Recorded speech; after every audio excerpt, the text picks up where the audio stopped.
Hello friends, എല്ലാവർക്കും മലബാർ കേസിലേക്ക് സ്വാഗതം. ഇന്ന് നമ്മൾ റെസ്റ്റോറന്റുകളിലൊക്കെ കിട്ടുന്ന പോലുള്ള അടിപൊളിയായിട്ടുള്ള ഒരു ബീഫ് ചില്ലിയാണ് തയ്യാറാക്കാൻ വേണ്ടി പോകുന്നത്. അപ്പൊ നമുക്ക് നേരെ വീഡിയോ കണ്ടാലോ. ബീഫ് ചില്ലി തയ്യാറാക്കുന്നതിന് 1/2 കിലോ എല്ലില്ലാത്ത ബീഫാണ് നമ്മൾ എടുത്തിട്ടുള്ളത് കേട്ടോ.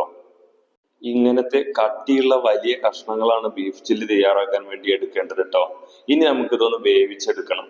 ഇതിലേക്ക് 1/2 ടീസ്പൂൺ മഞ്ഞൾപ്പൊടി, 1 ടീസ്പൂൺ മുളക് പൊടി, 1 ടീസ്പൂൺ കുരുമുളക് പൊടി, 1 ടീസ്പൂൺ ഉപ്പ് കൂടി ചേർത്ത് കൊടുക്കുക.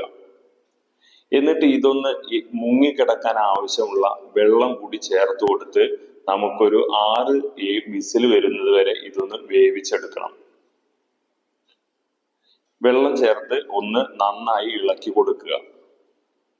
എല്ലാം കൂടി ഒന്ന് ഇളക്കി ചേർത്തതിന് ശേഷം നമുക്ക് ഇതൊന്ന് പ്രഷർ കുക്ക് ചെയ്ത് എടുക്കണം. ഒരു 6 വിസിൽ വരുന്നത് വരെ വേവിച്ചെടുക്കണം. ആദ്യത്തെ വിസിൽ ഹൈ ഫ്ലെയിമിലും ബാക്കിയുള്ളവ ലോ ഫ്ലെയിമിലും വെച്ച് നമുക്ക് വേവിച്ചെടുക്കാം. ബീഫ് നല്ല പോലെ വെന്ത് വന്നിട്ടുണ്ട്. ഇനി ഇതൊന്ന് ചൂടാറിയതിനു ശേഷം നമുക്ക് ഇത് കട്ട് ചെയ്തിട്ടെടുക്കണം. ബീഫ് നല്ല പോലെ ചൂടാറി വന്നിട്ടുണ്ട്. നമുക്കിനി ഇത് ചെറിയ കഷ്ണങ്ങളായിട്ടാണ് മുറിച്ചെടുക്കേണ്ടത്. ആദ്യം ഇങ്ങനെ മുറിച്ചെടുത്തതിന് ശേഷം ഈ കഷ്ണം വീണ്ടും നമുക്ക് പകുതി കട്ട് ചെയ്ത് ഒന്നുകൂടി കനം കുറച്ചിട്ട് എടുക്കണം. ബീഫിന്റെ വേവ് കൂടിപ്പോയാൽ നമുക്ക് ഇങ്ങനെ മുറിച്ചെടുക്കാൻ പറ്റില്ല. ബീഫ് പെട്ടെന്ന് പൊട്ടിപ്പോകും. അപ്പോ ബീഫിന്റെ വേവ് പ്രത്യേകം ശ്രദ്ധിക്കണം. ഇനി ഇങ്ങനെ നീളത്തിലുള്ള കഷ്ണങ്ങളായിട്ട് മുഴുവനായിട്ട് നമുക്ക് മുറിച്ചെടുക്കണം. ഇനി ബാക്കിയുള്ള കഷ്ണം കൂടി നമ്മൾ ഇതേപോലെ തന്നെ സ്ലൈസ് ആയി മുറിച്ചെടുത്തിട്ടുണ്ട്. ഇനി നമുക്ക് ഇതിലേക്ക് ആവശ്യമുള്ള മസാല തയ്യാറാക്കണം. ഈ രീതിയിലാണ് ബീഫ് നമുക്ക് കട്ട് ചെയ്തിട്ട് എടുക്കേണ്ടത്. ഇനി നമുക്ക് ഇതിലേക്കുള്ള മസാല തയ്യാറാക്കാം. ഇതിലേക്ക് 1 table spoon ginger garlic paste ആണ് നമ്മൾ ചേർക്കുന്നത്. ഒരു 10 വെളുത്തുള്ളിയും 1 ഇഞ്ച് നീളത്തിലുള്ള ഇഞ്ചിയും ചതച്ചെടുത്തതാണ്. 1 ടേബിൾ സ്പൂൺ ചില്ലി ഫ്ലേക്സ് ചേർത്ത് കൊടുത്തിട്ടുണ്ട്. 3 ടേബിൾ സ്പൂൺ കാശ്മീരി മുളക് പൊടിയും 1 ടേബിൾ സ്പൂൺ കുരുമുളക് പൊടിയും കൂടി ചേർത്ത് കൊടുത്തിട്ടുണ്ട്. നമുക്കിനി ഇതിലേക്ക് 3 ടേബിൾ സ്പൂൺ കോൺഫ്ലവർ കൂടി ചേർത്ത് കൊടുക്കാം. 1 ടീസ്പൂൺ ലെമൺ ജ്യൂസ് ചേർത്ത് കൊടുത്തിട്ടുണ്ട്. ഗരം മസാല 1 ടേബിൾ സ്പൂൺ, തൈര് 2 ടേബിൾ സ്പൂൺ, അത് ആവശ്യത്തിന് ചേർത്ത് കൊടുത്താൽ മതിയാകും. പെരിഞ്ജീരകം പൊടിച്ചെടുത്തത് 1 ടേബിൾ സ്പൂൺ, ഉപ്പ് ഒരു 1.5 ടീസ്പൂൺ. ഇനി ഇതെല്ലാം കൂടി നമുക്ക് നന്നായി മിക്സ് ചെയ്തിട്ടെടുക്കണം. ബീഫ് വേവിച്ചതിലെ ആ വെള്ളം തന്നെയാണ് ഇത് മിക്സ് ചെയ്യാൻ വേണ്ടി നമ്മൾ എടുക്കുന്നത്. ഇത് നല്ല പോലെ നമുക്കൊന്ന് കൈ വെച്ച് മിക്സ് ചെയ്തിട്ടെടുക്കാം.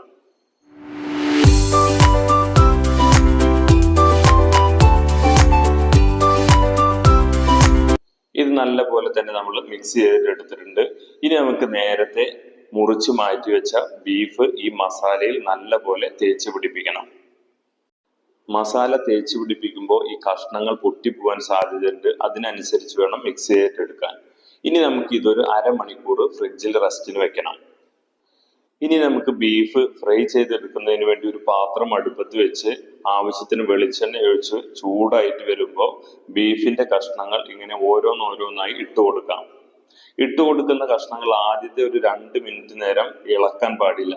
ഇളക്കിയാൽ നമ്മൾ ഇതിന്റെ മുകളിലുള്ള കോട്ടിംഗ് ഒക്കെ എണ്ണയിൽ പെട്ടെന്ന് തന്നെ പിടിച്ചു പോകും. അപ്പൊ 2 മിനിറ്റ് നമ്മൾ ഇളക്കാതെ തന്നെ വെക്കണം. 2 മിനിറ്റിന് ശേഷം നമുക്ക് ഇതൊന്ന് ഇളക്കി കൊടുക്കാം. ബീഫ് ഒരു മാക്സിമം 5 മിനിറ്റ് മാത്രമേ നമുക്ക് ഇതിൽ ഫ്രൈ ചെയ്യേണ്ടതുള്ളൂ. അല്ലെങ്കിൽ ബീഫ് നല്ല ഹാർഡായിട്ട് പോകും. ഏകദേശം ബീഫ് നല്ല പോലെ ഫ്രൈ ആയി വന്നിട്ടുണ്ട്. നമുക്കിനി ഇത് കോരി മാറ്റാം. കൂടുതൽ നേരം എണ്ണയിൽ കിടന്നാൽ ബീഫ് ഭയങ്കരമായിട്ട് ഹാർഡായി പോകും. ഇനി നമുക്ക് മുഴുവൻ കോരി മാറ്റിയിട്ടുണ്ട്. ബാക്കിയുള്ള ബീഫ് കൂടി ഇതുപോലെ തന്നെ ഫ്രൈ ചെയ്തിട്ടെടുക്കണം.